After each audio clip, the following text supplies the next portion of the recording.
Hey guys, welcome to success galore में आपका हार्दिक स्वागत है। सो गाइस, आज डे 8 है जो हमने रीजनिंग की सीरीज स्टार्ट की थी, कंप्लीट रीजनिंग इन 30 डेज।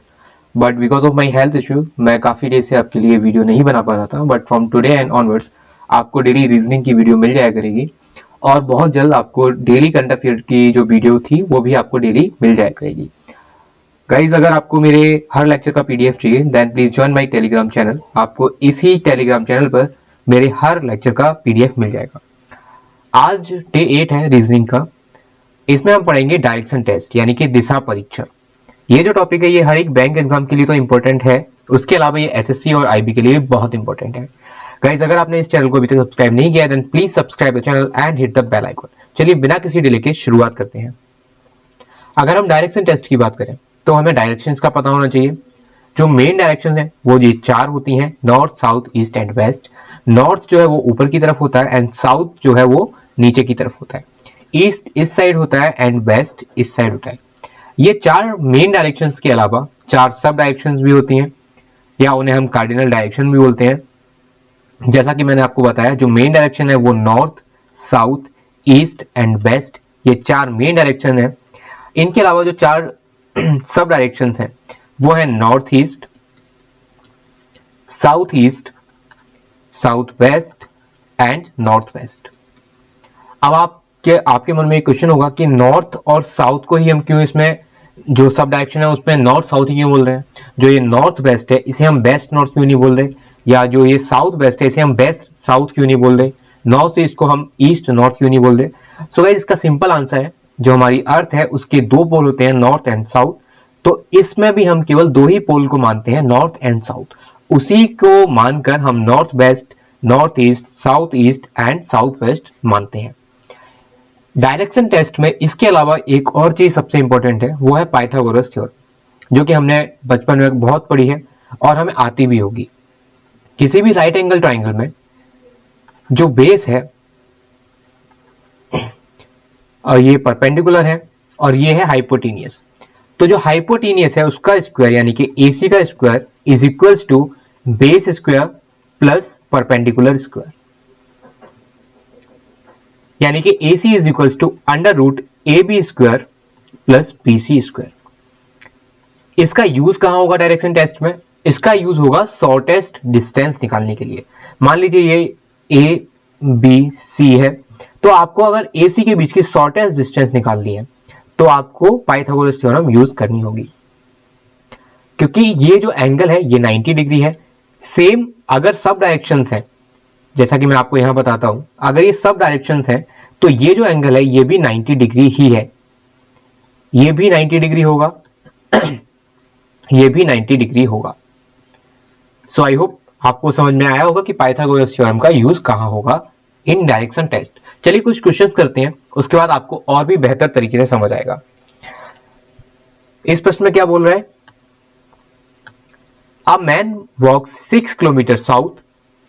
कोई आदमी है वो 6 किलोमीटर साउथ चल रहा है और उसके बाद टर्न लेफ्ट। अच्छा, अगर हम डायरेक्शन टेस्ट की बात करें तो अगर हम नॉर्थ की तरफ फेस कर रहे हैं तो राइट हमारा इस साइड होगा। अगर हम ईस्ट की तरफ फेस कर रहे हैं तो राइट हमारा नीचे की तरफ होगा। अगर हम साउथ की तरफ फेस कर रहे हैं तो जो वेस्ट है उस डायरेक्शन में हमारा राइट होगा। अगर हम वेस्ट की तरफ फेस कर रहे हैं तो नॉर्थ डायरेक्शन में हमारा राइट होगा। आप इसको और इजीली समझ सकते हैं कि जिस डायरेक्शन में आप जा रहे हैं, यानी कि अगर ये साउथ जा रहा है यानी कि नीचे की तरफ जा रहा है, तो इसी डायरेक्शन में आप अपने आप को इमेजिन कीजिए। तो जो आपका राइट होगा और जो आपका लेफ्ट होगा वही क्वेश्चन का लेफ्ट और राइट होगा। अगर क्वेश्चन में कुछ और मेंशन किया जा रहा है तो वो क्वेश्चन बताएगा। अगर क्वेश्चन में कुछ भी मेंशन नहीं किया जा रहा तो आप अपने आप को उस डायरेक्शन में इमेजिन कीजिए। जो आपका राइट होगा वही क्वेश्चन का राइट होगा और वही क्वेश्चन का लेफ्ट होगा जो आपका लेफ्ट होगा इन दैट डायरेक्शन। तो अगर हम साउथ की तरफ फेस कर रहे हैं तो हमारा लेफ्ट इस साइड होगा, तो ये यहां से 4 किलोमीटर आगे जाता है। Again turn left. अब ये ईस्ट की तरफ फेस कर रहा है, ईस्ट की तरफ अगर फेस करेगा तो नीचे की तरफ राइट होगा और ऊपर की तरफ लेफ्ट होगा, और यहां से ये 5 किलोमीटर जाता है। क्वेश्चन क्या पूछ रहा है? विच direction is he facing now. अब वो किस डायरेक्शन में फेस करेगा? ऊपर की तरफ नॉर्थ डायरेक्शन होती है, तो आपका आंसर क्या हुआ? नॉर्थ डायरेक्शन की तरफ वो फेस करेगा। चलिए देखते हैं आंसर। तो ये आपका आंसर है। अगले क्वेश्चन को देखते हैं। Abhi goes 4 kilometre straight from his school. ये स्कूल है, यहां से ये 4 किलोमीटर स्ट्रेट जाता है। He turns to his right, अगर ये ईस्ट डायरेक्शन में फेस कर रहा है तो राइट नीचे की तरफ होगा, और यहां से ये 3 किलोमीटर जाता है। He again moves 2 kilometre after turning right to reach his house. अब अगर नीचे की तरफ यानी कि साउथ डायरेक्शन में फेस कर रहे हैं तो वेस्ट डायरेक्शन में इसका राइट होगा, और यहां से ये 2 किलोमीटर चलता है और इसका हाउस, ये अपने हाउस पे पहुंच जाता है। क्वेश्चन क्या पूछ रहा है, if his house is located in south east from his school, अगर इसका जो हाउस है वो साउथ ईस्ट डायरेक्शन में, तो आप एक डायरेक्शन प्लेन बनाइए, north south east and west. आप ये डायरेक्शन प्लेन कम से कम 10 से 12 क्वेश्चन में बनाइए, उसके बाद ये आपको ऑटोमेटिकली याद हो जाएगा। साउथ ईस्ट किस डायरेक्शन में होगा, इस डायरेक्शन में होगा, यानी कि यहां पर स्कूल होना चाहिए तो इस डायरेक्शन में यहां पर होना चाहिए हाउस, उसी डायरेक्शन में हाउस है। देन इन विच डायरेक्शन अभी start moving initially from his school, इसका स्कूल यहां पर है और ये इस डायरेक्शन में जा रहा है। अगर स्कूल यहां पर है और इस डायरेक्शन में जा रहा है यानी कि ये ईस्ट की तरफ जा रहा है, तो आपका आंसर क्या होगा, ईस्ट, यानी कि पूर्व दिशा में उसने चलना स्टार्ट किया था। तो ये आंसर है आपका। अगले प्रश्न पर चलते हैं। अगला प्रश्न क्या है, sorry, Ram walks 10 metre south from his house. Ram का हाउस है ये, और ये साउथ डायरेक्शन में जा रहे हैं 10 मीटर। टर्न लेफ्ट, अगर ये साउथ डायरेक्शन में जा रहे हैं तो ये वेस्ट की तरफ इनका राइट होगा और ईस्ट की तरफ इनका लेफ्ट होगा। तो ये यहां से लेफ्ट लेते हैं और 25 मीटर आगे जाते हैं। इन्होंने यहां से लेफ्ट लिया और ये 25 मीटर चले। Again turn left, east direction में अगर फेस कर रहा है तो ऊपर की तरफ इसका लेफ्ट होगा, और यहां से ये कितना चलते हैं, ये 40 मीटर जाते हैं।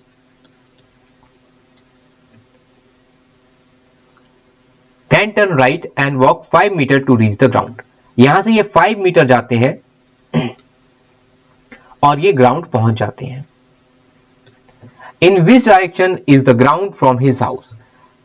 उसके हाउस यानी कि उसके घर से ग्राउंड किस डायरेक्शन में है।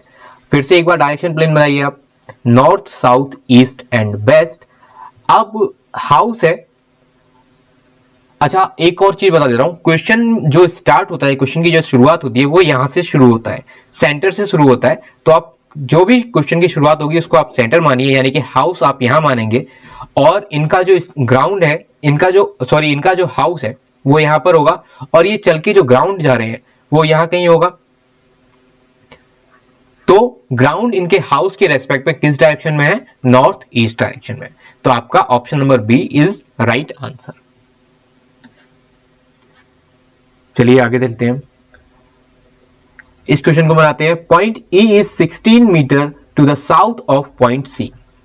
पॉइंट सी है, वहां से पॉइंट ई जो है वो 16 मीटर साउथ है, यानी कि ये ई इस डायरेक्शन में होगा। Point F is 4 metre west to point E. Point F है वो 4 मीटर बेस्ट है पॉइंट ई से, यानी कि पॉइंट एफ इस डायरेक्शन में होगा। Point H is 5 metre south to point F. Point H जो है वो 5 मीटर साउथ है पॉइंट एफ से। Point J is 12 metre east to point H. Point J जो है वो 12 मीटर ईस्ट डायरेक्शन में है, यानी कि पॉइंट जे इस डायरेक्शन में यहां पर होगा। आगे क्या बोल रहा है, point Y is to east of point F, यानी कि एफ ये है तो वाई इस डायरेक्शन में यहां पर कहीं होगा, ईस्ट में। यहां भी हो सकता है, कहीं भी हो सकता है, आगे देखते हैं। Radhe walks 15 metre from point Y toward west, यानी कि राधे पॉइंट वाई से इस डायरेक्शन में जा रहा है, वेस्ट इसी डायरेक्शन में होता है। एंड रीचेस पॉइंट जेड, और वो जेड पॉइंट पर पहुंचता है। यहां से ये लेफ्ट लेता है यानी कि नीचे जाएगा। एंड रीचेस एट पॉइंट जे, यानी कि पॉइंट जे से जब वो नीचे पॉइंट जेड से जब वो लेफ्ट लेगा तो पॉइंट जे पे पहुंचेगा, यानी कि जेड यहां पर होगा, और यहां से 15 मीटर ईस्ट डायरेक्शन में पॉइंट वाई होगा।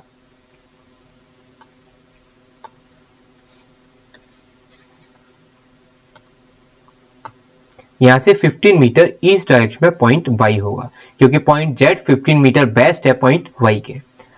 पूछा क्या है, what is the difference between distances between point Z J and Y F.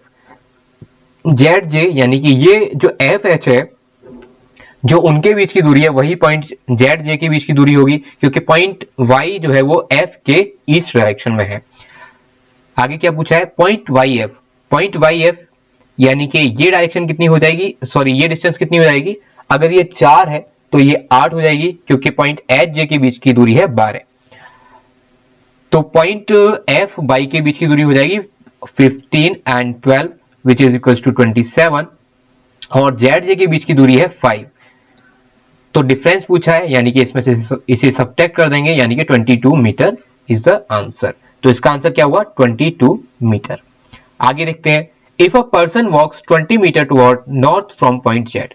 Point Z से 20 मीटर ऊपर की तरफ जा रहा है, कोई नॉर्थ डायरेक्शन में जा रहा है, and takes a left turn and walk 8 metre. अगर नॉर्थ डायरेक्शन में फेस कर रहा है तो लेफ्ट यानी कि ईस्ट सॉरी वेस्ट डायरेक्शन में होगा, और यहां से वो 8 मीटर चल रहा है।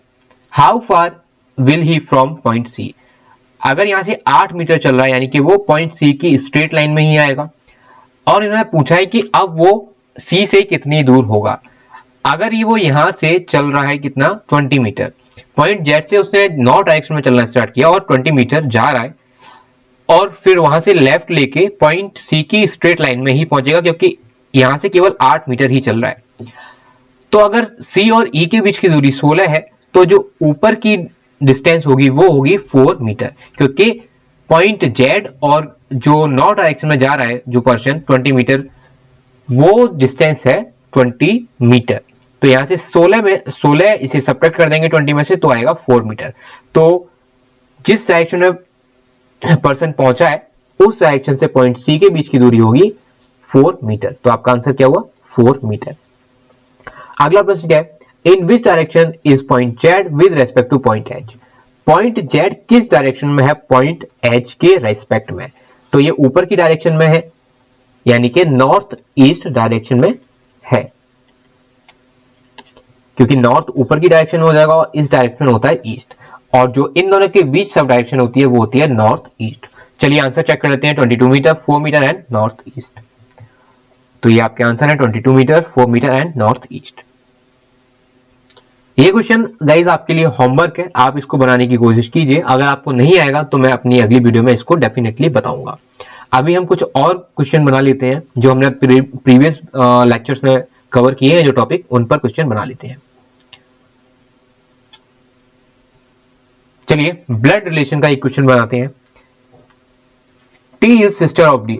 अच्छा, इस क्वेश्चन को बनाने से पहले मैं आपको बता दूं कि जो मेल है उसको मैं डिनोट करता हूं ट्राइंगल से, जो फीमेल है उसको मैं डिनोट करता हूं सर्कल से।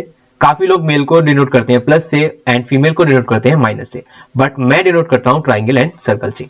अगर कोई मैरिड कपल है तो मैं उसको करता हूं डबल एरो से डिनोट। अगर कोई भाई या बहन है तो मैं उसे सिंगल एरो से डिनोट करता हूं, यानी कि सिंगल लाइन से डिनोट करता हूं। चलिए क्वेश्चन बनाते हैं। T is sister of D, यानी कि जो टी है वो सिस्टर है किसकी, डी की। D is married to P, D की शादी हुई है पी से। P is the son of M, P son है एम का, तो डी पी की वाइफ होंगे। T is mother of J, T जो है वो मदर है किसकी, जे की। Y is the father of U, Y जो है वो फादर है किसके, यू के। Y has only one son and only one daughter, Y के केवल एक बेटा और एक बेटी है। You is the daughter of T, you is the daughter of T. अगर यू जो है वो डॉटर है टी की, तो जे कौन होंगे, जे सन होंगे, और टी की शादी किससे होगी, वाई से, क्योंकि यू के फादर है वाई और टी जो है वो यू की डॉटर है, सॉरी यू जो है वो टी की डॉटर है। Q is the son of D, और डी के सन है कौन, क्यू। चलिए क्वेश्चन क्या है, how is P related to T. P related to T, यानी कि टी की बहन के पति हैं पी, यानी कि ब्रदर इन लॉ हुए।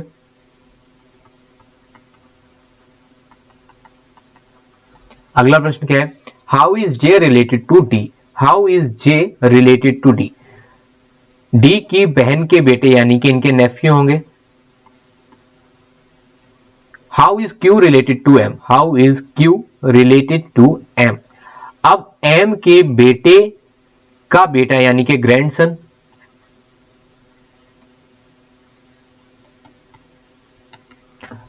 अब यहां पर आप अगर हिंदी मीडियम के छात्र हैं तो आपको बता देता हूं,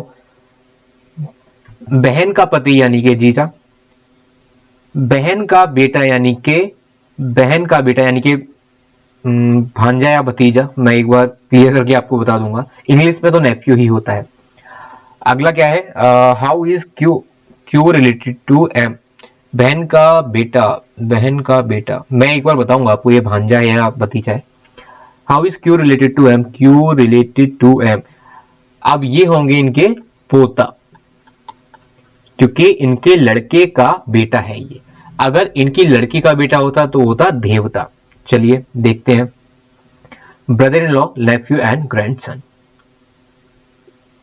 चलिए एक कोडिंग डिकोडिंग का क्वेश्चन बना लेते हैं। ये चाइनीज कोडिंग डिकोडिंग है और ये प्रीलिम्स में तो आती ही, अगर 10 शिफ्ट में ये 10 शिफ्ट अगर हो रही है तो ये 8 शिफ्ट में तो पक्का आता ही है प्रीलिम्स में। और मैं आपको बता चुका हूं कि अगर इस तरीके का कोई क्वेश्चन आए तो आप सिंपली उसे डिनोट कर लीजिए और उसके कोड भी डिनोट कर लीजिए। इससे क्या होगा, आप विद एक्यूरेसी जो 5 मार्क्स हैं वो आप विद इन 2 मिनट्स बना पाएंगे। चलिए लिखते हैं, कार्ड विन टीम टाइम। मैं यहां समझाने के लिए पूरा लिख रहा हूं, आपको पूरा लिखने की बिल्कुल जरूरत नहीं है। आप CWT और यहाँ पे टी 2 बार आ रहा है तो इसे टी ही और इसे टी आई लिख दीजिए। अगला क्या है, फाइट गेम प्ले कार्ड। अब फाइट कॉमन नहीं है, एज इट इज लिख देते हैं। गेम कॉमन नहीं है, एज इट इज लिख देते हैं। प्ले भी कॉमन नहीं है, उसे भी एज इट इज लिख देते हैं। कार्ड यहां पर कॉमन है। In win team fight, in common है, इन कॉमन नहीं है। विन कॉमन है, टीम भी कॉमन है और फाइट भी कॉमन है। अगर यहां पर 3 कोड कॉमन आए हैं तो जो आप यहां पर अगर 3 वर्ड कॉमन आए हैं तो जो कोड होंगे वो भी 3 ही कॉलम आएंगे इन थर्ड लाइन। चलिए कोड भी लिख लेते हैं, ला, LA, TA, JA and SC। अगर सेकंड लाइन में केवल एक वर्ड कॉमन है तो कोड भी केवल एक ही कॉमन होगा। JA कॉमन लिख लेते हैं, बाकी आप एज इट इज लिख दीजिए, क्योंकि अगर वर्ड कॉमन नहीं है तो कोड भी कॉमन नहीं होगा। बाकी आप चेक कर सकते हैं, ना PA कॉमन है, ना RA कॉमन है, ना DA कॉमन है। अगली लाइन में अगर 3 वर्ड कॉमन है तो 3 कोड भी कॉमन होंगे, आप इसको ध्यान रखिए। DA, TA, FA and LA। DA common है, TA कॉमन है, FA कॉमन नहीं है तो FA हम यहां लिख देते हैं, एंड LA कॉमन है, LA यहां पर आपको मिल जाएगा। अगर हम इसमें चेक करें तो जो पहली और तीसरी लाइन में जो 2 कोड कॉमन है वो है LA एंड TA, और जो 2 वर्ड कॉमन है पहली और तीसरी लाइन में वो है विन और टीम। तो विन और टीम का जो कोड होगा वो या तो LA होगा या TA होगा। पहली और दूसरी लाइन में कॉमन है JA और जो वर्ड कॉमन है वो है कार्ड, तो कार्ड का कोड क्या हो जाएगा, JA। और टाइम के नीचे कुछ भी कॉमन नहीं है, सेम विद ऐसे, तो टाइम का कोड हो गया ऐसे। अगर हम दूसरी लाइन में आए तो फाइट जो वर्ड है उसका थर्ड लाइन में कॉमन है, सेम हियर DA जो कोड है उसका भी थर्ड लाइन में कॉमन है, वो भी थर्ड लाइन में कॉमन है, तो फाइट का कोड क्या हो गया, DA। गेम और प्ले के नीचे कुछ भी कॉमन नहीं है थर्ड लाइन में, same with PA and RA, तो गेम और प्ले का कोड या तो PA होगा या RA होगा। इनका कोड क्या हो जाएगा, कुछ भी है नहीं तो FA इसका कोड हो जाएगा। चलिए चेक कर लेते हैं, कार्ड का कोड है JA, विन टीम का कोड है LA या TA। कार्ड का कोड है JA, विन टीम का LA या TA। टाइम का SA, फाइट का DA, टाइम का SA, फाइट का DA। गेम प्ले का कोड है PA या RA एंड इनका कोड है FA। इनका कोड है FA, PA, RA। चलिए आगे चलते हैं, अब एक कर लेते हैं अल्फान्यूमेरिक सीरीज का question. How many such consonants are there in the above arrangement, यानी कि कॉन्सोनेंट मतलब व्यंजन,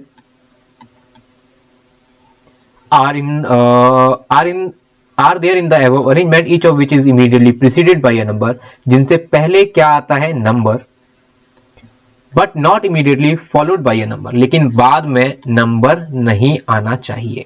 तो हम नंबर से स्टार्ट करते हैं, नंबर के बाद कॉन्सोनेंट देखते हैं और उसके बाद नंबर नहीं होना चाहिए। चलिए शुरू करते हैं।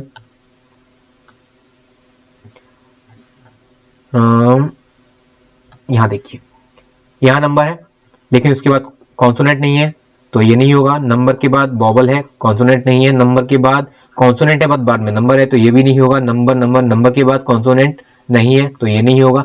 नंबर के बाद कॉन्सोनेंट है लेकिन बाद में नंबर है, तो ये भी नहीं होगा। नंबर के बाद कॉन्सोनेंट है और बाद में नंबर नहीं है, तो आपका एक पेयर ये बन गया और आगे नहीं है, तो आपका आंसर क्या हुआ? ऑप्शन नंबर बी, यानी कि केवल एक ऐसा पेयर है जिसके बाद भी जिससे पहले नंबर है कॉन्सोनेंट से और उसके बाद नंबर नहीं है। चलिए आंसर चेक कर लेते हैं। तो ये आपका आंसर है। So guys this is the end of this video. अगर आपको ये वीडियो अच्छी लगी हो, इन्फॉर्मेटिव लगी हो, then please like the video and share the video. And guys अगर आपने चैनल अभी तक सब्सक्राइब नहीं किया, then please subscribe the channel and hit the bell icon. और guys please subscribe this Telegram channel, इसी पर आपको मेरे हर लेक्चर की पीडीएफ मिल जाएगी। चलिए गाइस मिलते हैं अपनी अगली वीडियो में, तब तक के लिए take care, bye bye, God bless you all.